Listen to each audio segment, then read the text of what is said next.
cinématographique, la liberté. Liberté!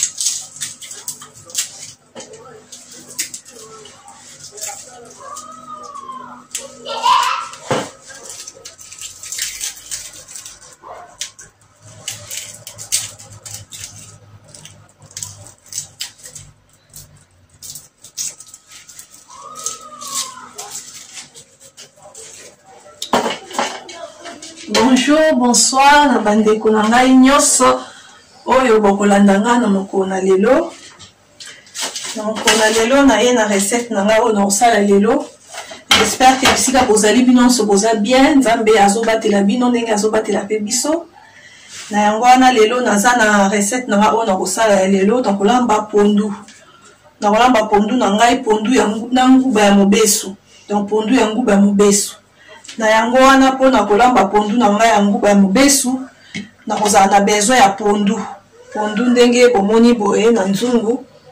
Pondu na ngai oyo nazwaki pondu na ngai nasombaki pondu na ngai ezalaki ya pondu déjà basi ba tuta ya surgelé na ye nango mais nalambi yango mbala moko te nazwaki pondu na ngai malgré ezalaki déjà basi ba tuta basi basukolaki nga moko nazwaki susu pondu na nga na sukolaki yango na passoire na mai na pompi na sukoli pondu na nga kitoko na tia yango na nzungu ndenge bomoni boye na mwa mai na yango wana mpona biloko oyo nyonso na kolambela pondu na ngai na kolamba lelo pondu na ngai ya nguba ya mobesu na kozala na besoin ya aubergine mpona pondu na nga na kozala na besoin ya aubergine na kozala na besoin ya poivron, matungulu, ndembi oyo ezalaka na matungulu boye, ndembi oyo ou soit opaza na ndembi ya kaka ndembi ya tige wana, okoki kotia ndembi wana, naza pe na courgette na ngai. Awa pe ezali ai. Na bandai deja kolongola poso na kotia ai yango oyo. Awa pe lisusu naza na besoin ya nguba na ngai ya mobesu po pondu kozala ya nguba ya mobesu. Nguba na ngai basi ba nika. Naza pe lisusu na besoin ya mafuta ya mbila. Mafuta na ngai ya mbila naza nango yango yo. Naza pe na besoin ya l'huile, naza na bouillon, naza pe na mungwa et puis na kotia mbisi na ngai yango yo. Nazali na mbisi na kotia ngo mbisi na ngai ya mai ya ngolo oyo tobengaka poisson chat. Donc na koya kotia ngo pe lisusu Thomson na nga oyo babengaka poisson chanchard. Donc mbisi na ngai yango na kotia mbisi ya mai na mbisi ya Thomson na pondu oyo na kosala lelo. Na yango wana na kozwa pondu na nga. Na kozwa pondu na ngai ndenge esi ebongami boye na nzungu na koya kopelisa moto. Na kotika pondu na ngai etoka. Pondu etoka tango nazozela kuna pondu etoka na koya kosukola ba épices ba légumes na ngai oyo nyonso ezali andonte ko présenter na kosukola yango na kokata yango mpona kokende kotia na pondu. Na yango wana na koleka mpona kosukola ba légumes na ngai. Kosukola légumes na ngai.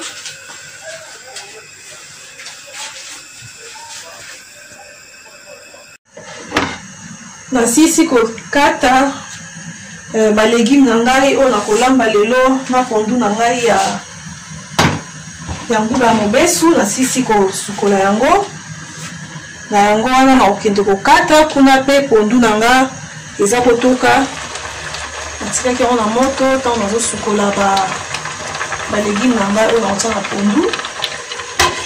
Na kotika etoka. Na yango wana na koya kokata ba légumes ya mokolo ya lelo. Na nazokata yango na kokata yango mike mingi te kokata mike mingi te po pondu deja bapondu mosusu ezalaka banika yango mingi soki mpo okati biloko balégume na yo mike mingi ekokoma potopoto pondu oza mpenza kitoko mingi te me nga pondu nange eza batuta na liboka malgré ça na kokata kaka balégume boye mwa minene nazokata balégume mpona kolambela pondu ya mokolo na lelo na chaîne na biso ya Shatila Star TV. Merci na baboni na biso oyo bazotala bavideo na biso na bango mpe bakotala bavideo na biso. Bosabone massivement na Shatila Star TV pour komona baémission na biso nyonso oyo tobanda kotia na chaîne ya Shatila Star TV. Nazokata balégume mpona pondu nazolamba lelo pondu ya nguba ya mobesu. Kata balégume na ngai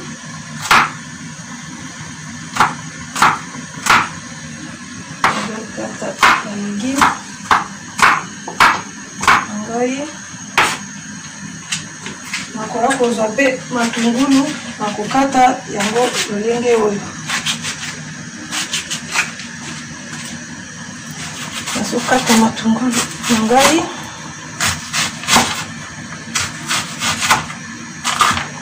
minene mpe mingi te mike mpe mingi te ezalaka na mesure ya bien.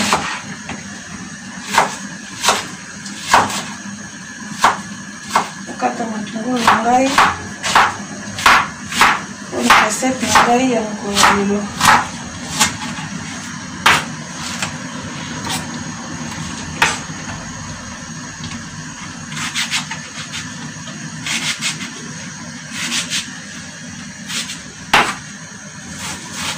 Nazokata matungulu na ngai mpona kotia na pondu.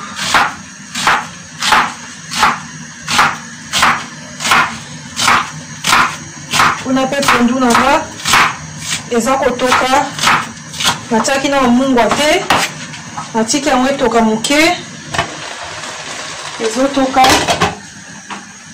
Nakoya kotia mungwa tout à l'heure naki kokata mpe poivron.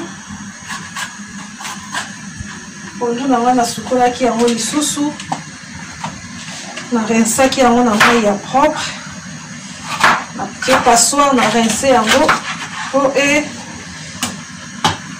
ebeba nyonso te ekule te natie passoire na pase yango kitoko yango wana ezotoka mpona na moto.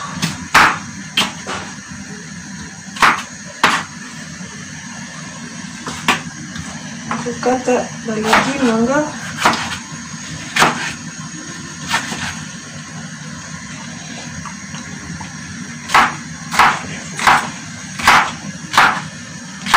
nazokata balégume nanga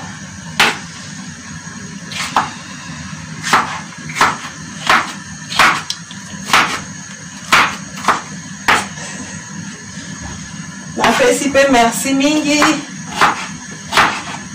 na cameraman oyo azozwa bilili kitoko.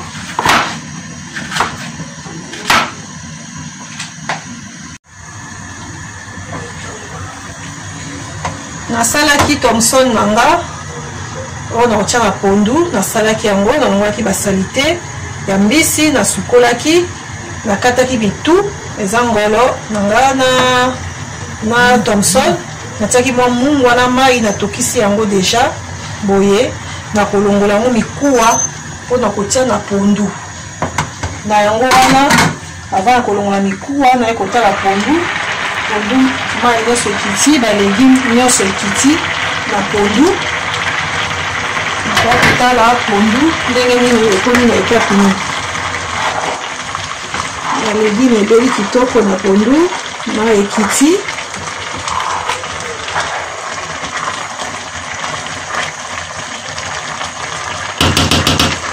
Na yango wana nakokende kotia mafuta ya mbila na pondu na yango.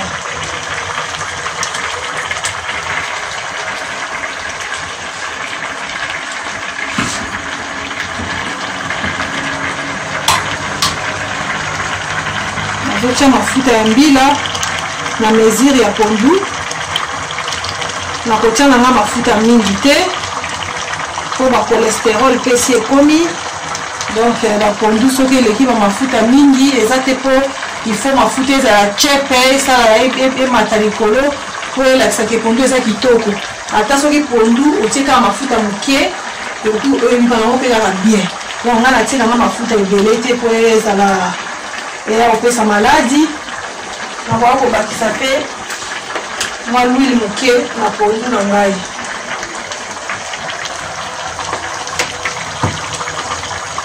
Nanu natie nguba na ngai te, nguba natie nanu te po nguba ezikaka. Nakotia yango sikoyo te nguba yanga mobesu. Nakotia yango kaka 10 minutes avant nakitisa pondu na moto. Bao mpe basi balamba pondu ya nguba ya mobesu bayebi nguba ya mobesu soki otia yango na pondu ata soki pondu yango ezalaki makasi automatique elembisaka pondu ekomaka pete. Donc yango wana nakoka kokanga nzungu na ngai etoka mafuta ebela mafuta mbila oyo natie ebela na yango wana na ta wana nakozwa mbisi na nga nakende kolongola mikuwa mpona kotia na pondu.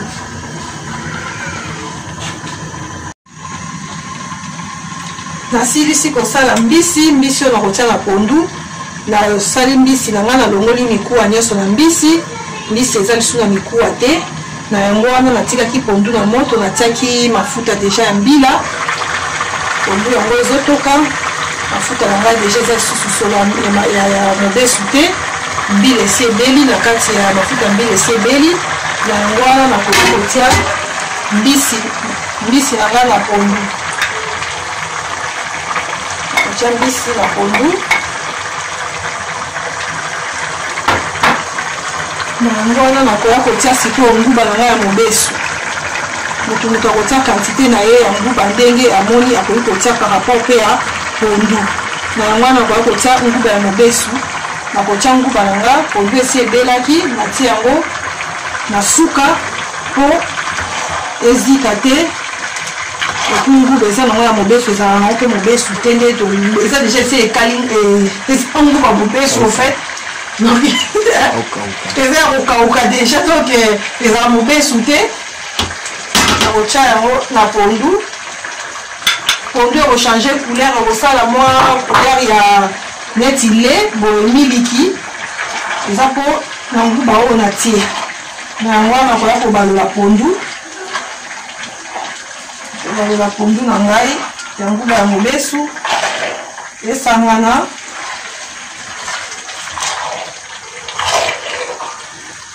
Mafuta na ngai namoni boye ekoki nango boye na pondu po esangana ekongama na se ya nzungu te.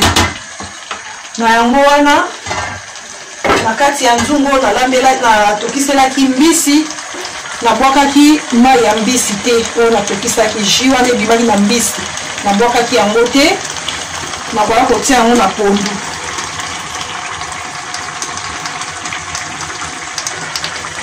Nakotia yango boye na pondu na nga. Nakobalola pondu. Pondu mafuta esi ebelaki eza mobesu te. Bato mosusu babangaka kotia lutu po esalaka sola mobesu esi ebelaki. Na yango wana okemeka mungwa natiaki bouillon natiaki mungwa te. Nakoya komeka bouillon na nga natiaki ekoki. Na yango wana nakokanga nzungu me na ndo akotala nzungu nakokanga nakoya kotala mpona talaka nakokitisa moto moke po nguba ezikaka ekoki mpe kozika na se ya nzungu. donc yango wana ndoya kotala nakotika ngo kaka 10 minutes na moto. Après wana nakoya kotala étape suivante ndenge nini pondu na ngai ekomi.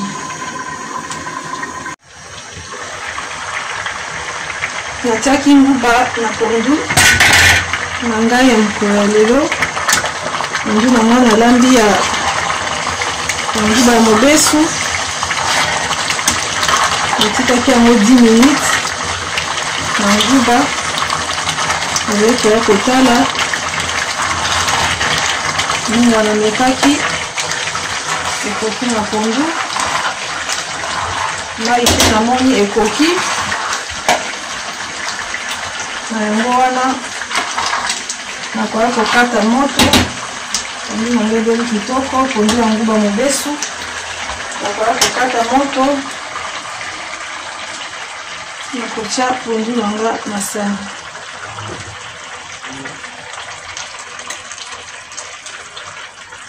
Pondu ebeli kitoko, elembi bien. Pondu ya nguba ya mobesu. Biso tokolia yango na fufu.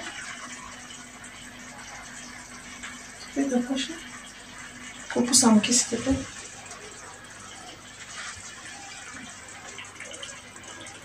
Pondu na ngai yango ebeli kitoko, pondu ya nguba ya mobesu. Bango pe balingi bakoli kolia yango na loso. Tokolia yango na fufu na kwanga pe ekoleka kitoko. Na yango wana napesi pe merci na cameraman wazwi bilili kitoko. Wana soki nzambe abateli tokokutana mbala na nsima. Au revoir.